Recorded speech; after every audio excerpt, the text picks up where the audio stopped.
मिरज विकासासाठी नगरसेवक निरंजन आवटी यांची ठोस मागणी. आरोग्य केंद्र, संभाजी महाराज पुतळा ते गणेश तलाव सुशोभीकरणाचा प्रस्ताव. सांगली, मिरज आणि कुपवाड महापालिकेच्या नुकत्याच पार पडलेल्या आर्थिक बजेट महासभेत नगरसेवक निरंजन आवटी यांनी मिरज शहराच्या सर्वांगीण विकासासाठी विविध महत्त्वपूर्ण मागण्या मांडल्या.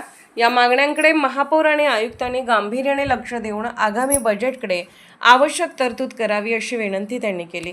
आवटी यांनी सर्वप्रथम मिरजमध्ये मोफत आरोग्य निदान केंद्र सुरू करण्याची मागणी केली. या केंद्रात रक्ताच्या विविध तपासण्या तसेच इतर आवश्यक आरोग्य चाचण्या नागरिकांना विनामूल्य उपलब्ध करून द्याव्यात, जेणेकरून सर्वसामान्यांना आरोग्य सेवेचा लाभ मिळेल, असे त्यांनी नमूद केले. तसेच मिरजमध्ये छत्रपती संभाजी महाराज यांचा भव्य पुतळा उभारण्यासाठी आर्थिक तरतूद करावी अशीही त्यांनी मागणी केली. शहराच्या ऐतिहासिक ओळखीला अधोरेखित करण्यासाठी हा उपक्रम महत्त्वाचा ठरेल असे त्यांनी सांगितले. याशिवाय गणेश तलावाचे सुशोभीकरण करून ते नागरिकांसाठी आकर्षणाचे केंद्र बनवावे अशीही सूचना त्यांनी केली. मिरज ही ऐतिहासिक नगरी असून तिला पूर्वी भुईकोट किल्ला म्हणून ओळखले जात असे. या वारशाचे जतन करण्यासाठी शहरात संग्रहालयात उभारण्याची गरज त्यांनी व्यक्त केली. शेवटी मिरजेतील न्यू इंग्लिश स्कूल मैदान परिसरातील आरक्षित खेळाच्या मैदानात विकासासाठी निधी देऊन त्याचे आधुनिकीकरण करावे अशी मागणीही त्यांनी मांडली.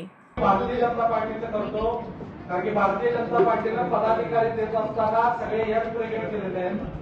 म्हणजे अतुलचे माने असतील, आपले महापौर साहेब असतील आणि भारतीय जनता पार्टीच्याच माध्यमातून राष्ट्रवादी पण आपल्या सोबत आहे. आणि सगळ्यांच्या विचार विनिमयानं अतुलदारांनी सांगितलं तसं क्रीडापटू प्रत्येक खेळात जे अग्रेसर असतात ते महबूब साहेब, आणि या सगळ्याला मान्यता देण्यासाठी विशेष आंदोलन मी करतो.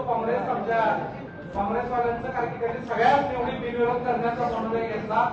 त्या सगळ्यांचं मत काय होते की शहराचा विकास झाला पाहिजे.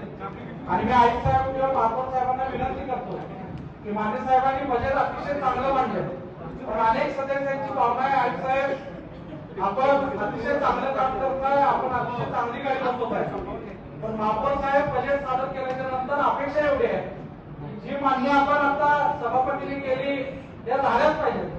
त्याच पद्धतीने माझी अनेक मागणी महापौर साहेब अशी आहे की आपण ड्रेनेज आणि पाण्यावरची विशेष सभा घेतली, त्याच पद्धतीने एखादी उत्पन्न वाढीवर विशेष सभा घ्यावी, कारण की उत्पन्न वाढ झाल्याशिवाय अधिकाराने आपल्याला खर्ची टाकता येणार पाहिजे.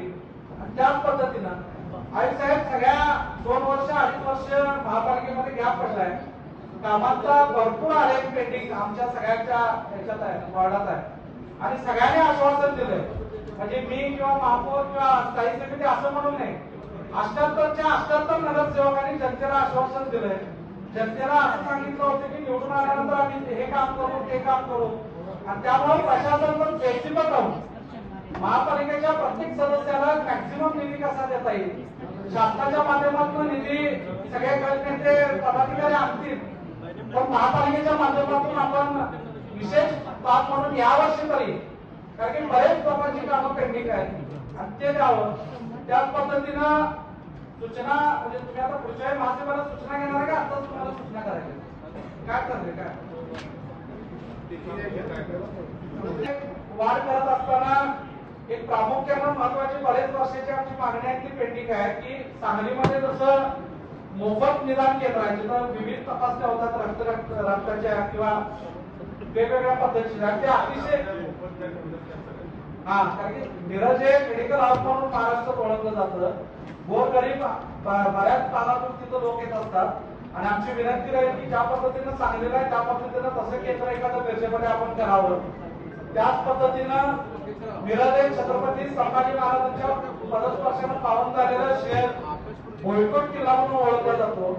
ज्या पद्धतीनं सांगलीमध्ये एखादं संग्रहालय आहे की मला माहिती नाही, पण मिरजेमध्ये माहिती नाही आहे. ओके, त्याच पद्धतीनं मिरज शहरामध्ये मिरजेचा इतिहास दर्शवणारे एखादा संग्रहालय उभं राहावं, त्याच्यासाठी तरतूद आपण करावी.